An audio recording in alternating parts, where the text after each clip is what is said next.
Faustin de la société civile est encore là. Il aime dire beaucoup de choses. Et je le suis. Il y a aussi Gabriel aussi. Et il contribue beaucoup. Mais au niveau économique, je sais qu'ils ont eu de l'argent. Mais si on peut leur demander combien de hectares de café que vous avez, il faut votre contribution. Mais c'est ça l'économie. Combien d'entreprises que vous avez créées pour la transformation de nos produits agroalimentaires? Je pense que ici, il faut reconnaître que vous allez voir le document. Le document a été bien rédigé par l'évaluation du document qui a été élaboré pour aussi les réformes de 2023. Ce document qui a été évalué, comme le ministre des Finances l'a signalé, l'évaluation montrait que plus de 80% des activités qui étaient dans le programme soutenu par la FMI ont été réalisées. Mesdames et messieurs, nous sommes convaincus qu'avec une coordination efficace et une cohérence dans nos actions, ces réformes ne seront pas de simples intentions sur du papier, mais de véritables leviers de transformation. J'en profite ici pour saluer l'engagement du chef de l'État, son Excellence Évariste Ndayishimiye, qui ne ménage aucun effort pour que notre pays ceci ces mots que je déclare close cette conférence débat en souhaitant à tout un chacun un bon retour et en nous donnant rendez-vous pour la mise en œuvre effective et réussie de ces réformes. Vive le Burundi, vive la stabilité macroéconomique, vive la coopération nationale et internationale. Je vous remercie, que Dieu vous bénisse.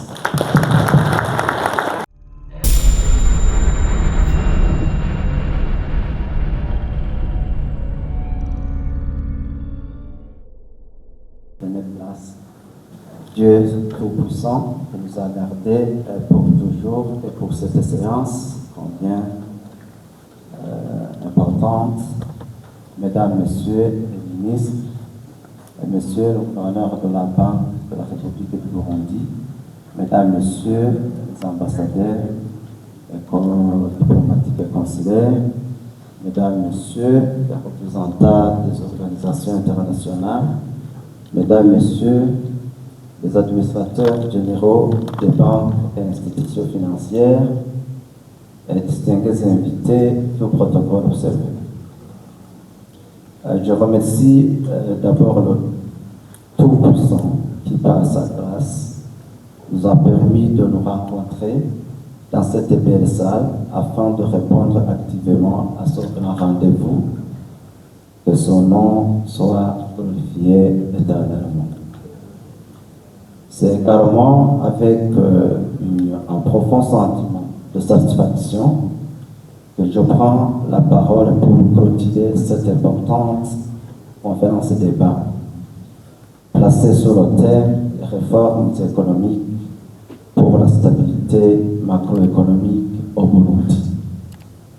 En effet, au cours de notre échange riche et constructif, nous avons non seulement présenté au public les grandes lignes des réformes envisagées par le gouvernement, mais également recueilli les attentes, les propositions et les contributions de toutes les parties prenantes ici présentes. Je dois sincèrement reconnaître les contributions de Faustin Ndikumana, du représentant du secteur privé,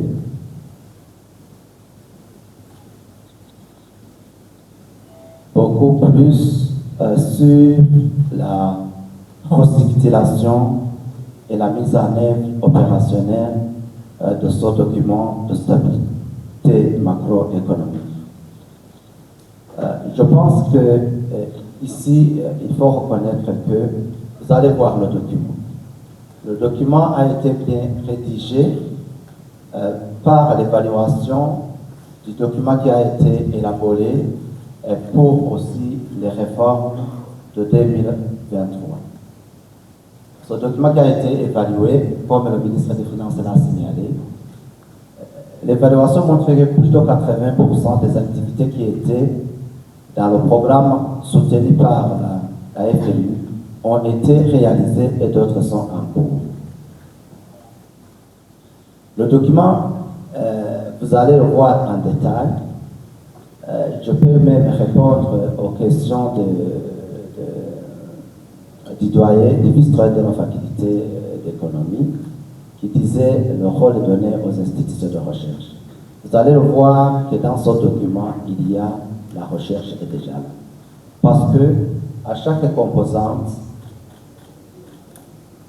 de la macroéconomie, et que ce soit sur les finances publiques, le secteur monétaire, les dettes, le taux de change, le secteur réel, la balance commerciale, il y a une analyse diagnostique qui est faite.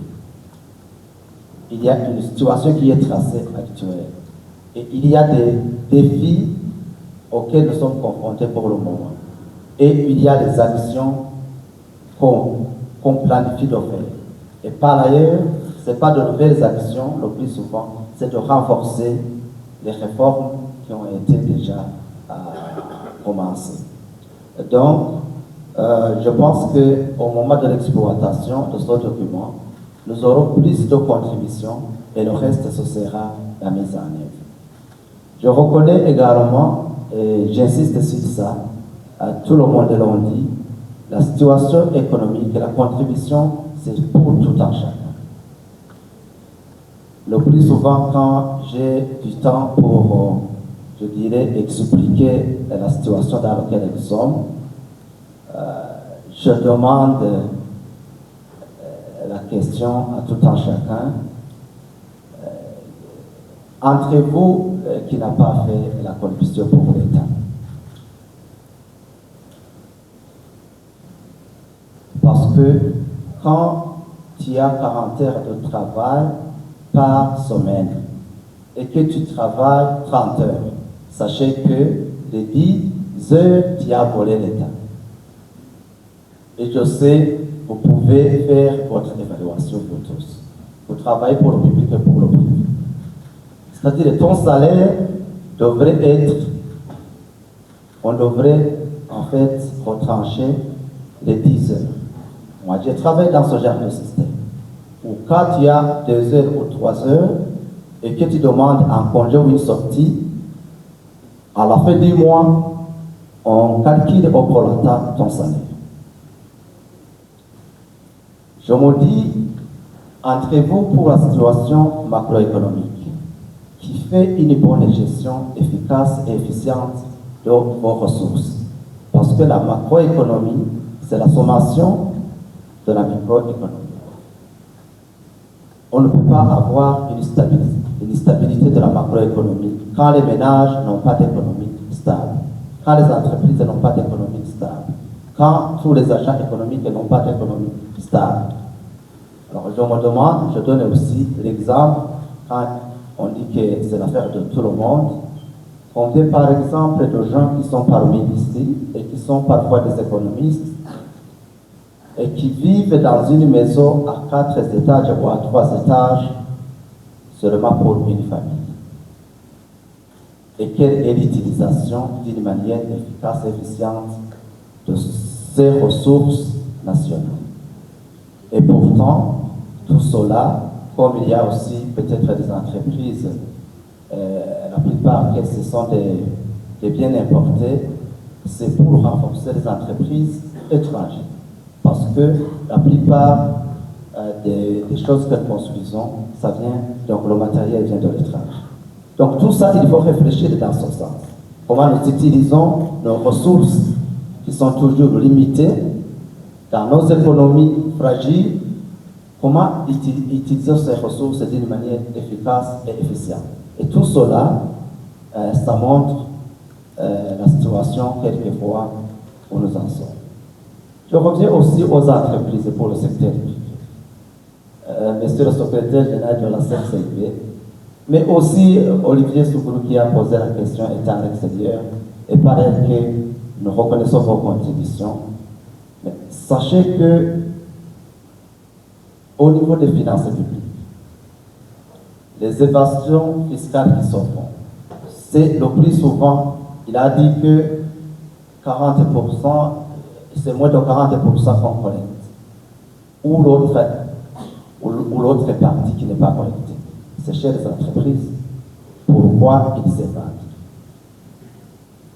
Il a parlé de l'utilisation de la machine à facturation électronique. Pourquoi les gens ne veulent pas enregistrer les vrais montants qui sont sur les factures qu'ils ont émises?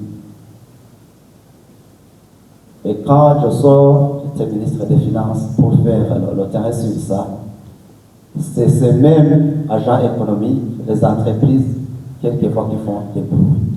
Donc, comprenez que l'affaire de la stabilisation macroéconomique, c'est pour tout le monde, c'est pour tout un chacun, et la contribution doit être, je dirais, pour tout le monde. Faustin, de la société civile, est encore là. Il aime dire beaucoup de choses. Et je le suis. Il y a aussi Gabriel aussi. Et il contribue beaucoup. Mais au niveau économique, je sais qu'ils ont eu de l'argent. Mais si on peut leur demander combien de hectares de café que vous avez, il faut votre contribution. Mais c'est ça l'économie. Combien d'entreprises que vous avez créées pour la transformation de nos produits agroalimentaires? Quelquefois, on manque. Mais quelle est votre contribution? Il faut donner de bons exemples et ne pas quelquefois seulement... je pense que c'est le temps de ne pas parler seulement, mais de faire. Donc, je voudrais insister sur ça parce que je sais que c'est ce genre de choses, le ministre des Finances vient de le dire, l'économie, ce n'est pas de la théorie, c'est vraiment pratique. C'est vraiment pratique. Sachez que nous avons, au niveau du budget de l'État, plus de 1100 milliards pour payer les fonctionnaires de l'État. Mais s'ils travaillent de son temps, 50%, non, si on faisait l'évaluation, combien d'heures qui sont réellement, où les fonctionnaires travaillent réellement? Je sais que on peut trouver les impédits, au maximum c'est 50%, c'est 60%, c'est 30%, c'est 70%. Supposons que les fonctionnaires burundais travaillent d'une manière efficace 70% des heures. Cela veut dire que sur les 1100 milliards, disons les 1000 milliards, les chiffres qui sont faciles, nous perdons 300 milliards au niveau de l'efficacité des fonctionnaires. Donc, ce sont vraiment des réformes que tout le monde doit contribuer pour réussir son pari.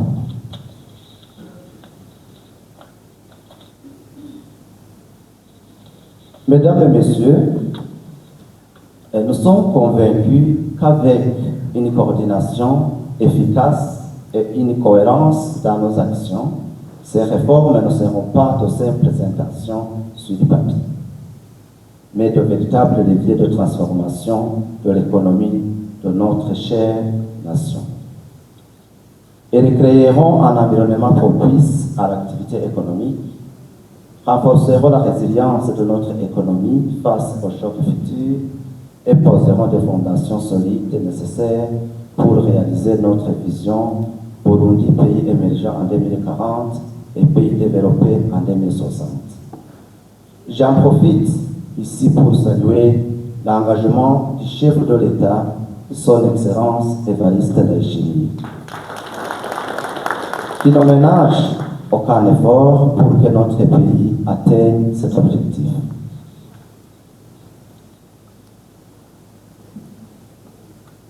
j'admets et j'affirme que je suis son serviteur.